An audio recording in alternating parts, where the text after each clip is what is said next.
नमस्कार दोस्तों। 31 मार्च 1972 को जिस शख्सियत का देहांत हुआ रात 3:35 पर, वो थी हमारी देश की वो शख्सियत जिनको मीना कुमारी जी के नाम से जाना जाता है। बचपन से हम उनके बारे में सुनते आ रहे थे और मन किया कि उनके तो दर्शन कभी हो ना सके, जिनको चमकते हुए पर्दे पर हमेशा देखते रहे। उनकी कब्र पर जाना नसीब हुआ। देखते ही आँखों में और जहन में केवल एक ही उनका ही गीत आया। टुकड़े टुकड़े दिन बीता, धज्जी धज्जी रात हुई, जिसका जितना आंचल था उतनी ही सौगात मिली।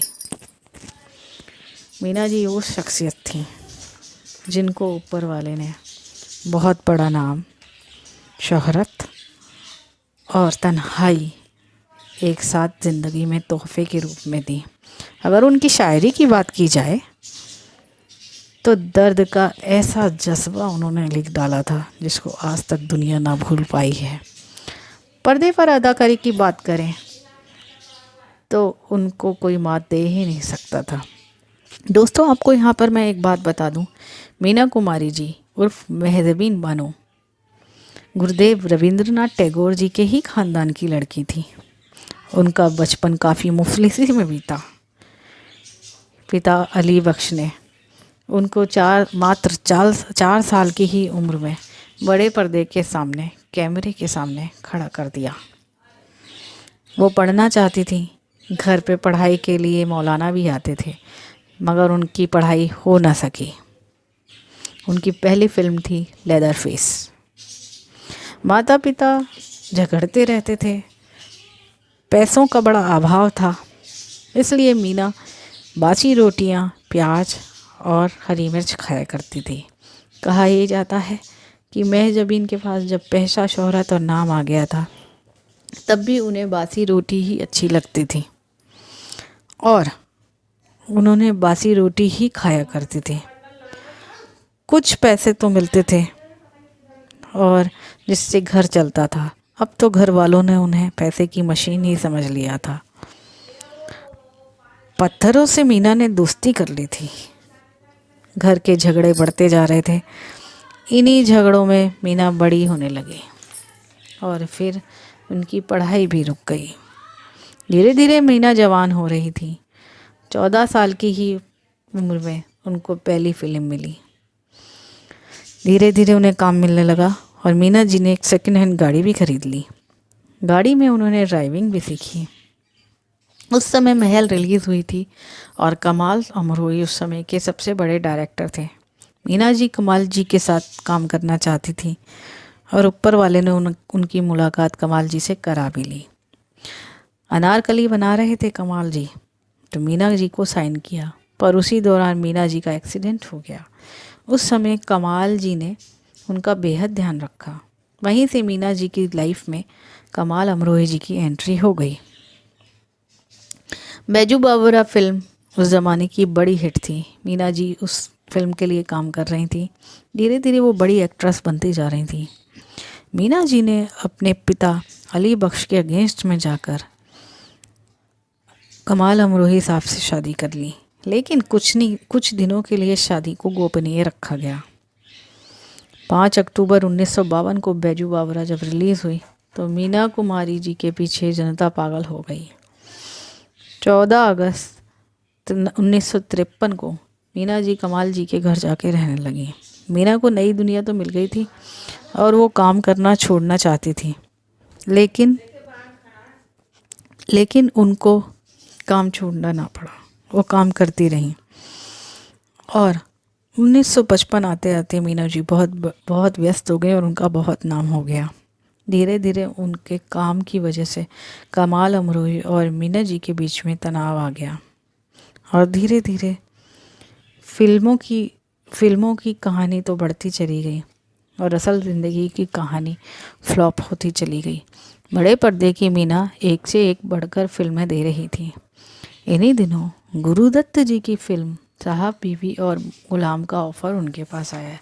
गुरुदत्त चाहते थे कि साहब बीवी और गुलाम में मीना कुमारी जी छोटी बहू का रोल करें, लेकिन कमाल अमरोही साहब ही नहीं चाहते थे और उन्होंने मीना कुमारी जी को ये फ़िल्म करने से मना किया, लेकिन मीना कुमारी जी ये फ़िल्म करना चाहती थी और उन्होंने ये फ़िल्म साइन की और साहब बीवी और गुलाम ब्लॉकबस्टर हिट साबित हुई और मील का पत्थर साबित हुई।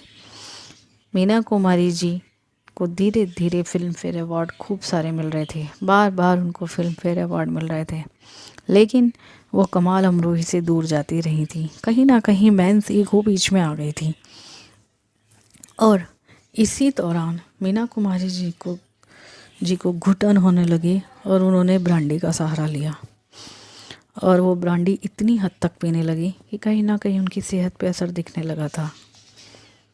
आगाज़ तो होता है, अंजाम नहीं होता, जब मेरी कहानी में वह नाम नहीं होता।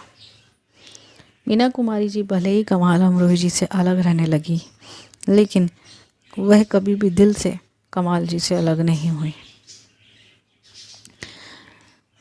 किसी किसी की ज़िंदगी में इतनी गम आ जाते हैं और इतनी ज़िंदगी गमगीन हो जाती है कि मौत को भी शायद शर्म आ जाए।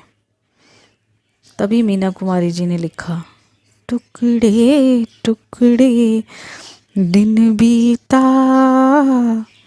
धज्जी धज्जी रात हुई, जिसका जितना आंचल था उतनी ही सौगात मिली।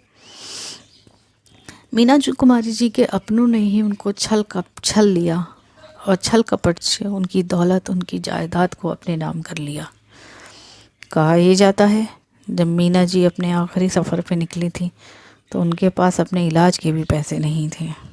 उनके इलाज के पैसे उनका इलाज कर रहे डॉक्टर ने ही बाद में अस्पताल को दिए। 31 मार्च 1972 को मीना जी रात 3:35 को ये दुनिया को अलविदा कह गईं। उस समय पाकीज़ा रिलीज़ हुई थी। उनकी मृत्यु से पहले पाकीज़ा नहीं चली थी, लेकिन जैसे ही मृत्यु हुई दुनिया इस फिल्म को देखने के लिए पागल हो गई। मुझे समझ नहीं आता दुनिया मीना कुमारी जी को देखने के लिए पागल हुई थी या दुनिया मीना कुमारी जी जिस दुनिया को अलविदा कह गई थी उसके लिए पागल हुई थी। ये चीज़ समझ नहीं आई। बेहद खूबसूरत मीना इस दुनिया को अलविदा कह गई। समझ में नहीं आता कि कौन सा उनका दर्द का रिश्ता रह गया था। आज मीना कुमारी जी और कमाल अमरोही जी की कब्र एक साथ ही है। दोनों एक साथ ही हैं, एक लंबी नींद में सोए हुए हैं। लेकिन ये कैसा प्यार है जो जब ज़िंदगी थी तब तो नहीं रहा और आज मरने के बाद दोनों अमर हो गए और दोनों साथ ही सो रहे हैं। हम उन्हें ज़्यादा परेशान नहीं करते और हम लौट रहे हैं अपने सफ़र पर। यहीं पर उनको नमस्कार प्रणाम कह के हम लोग लौट रहे हैं। बहुत दर्द होता है ये देखकर। जीवन में ज़िंदगी सबको सब कुछ दे देती है, लेकिन उससे ज़्यादा बहुत ज़्यादा गम दे देती है। ऐसा ही कुछ महजमीन बानो यानी मीना जी के साथ हुआ और ये वही रहमताबाद का कब्रिस्तान है जहाँ पर मीना जी सोई हुई हैं। हम लोग चलते हैं, उनको और हम परेशान नहीं करेंगे। अगर आपको हमारे चैनल पे दिखाई हुई वीडियो ज़रा सी भी पसंद आए तो चैनल को लाइक, सब्सक्राइब और शेयर कीजिएगा। हम इसी तरीके से वीडियो लाते रहेंगे।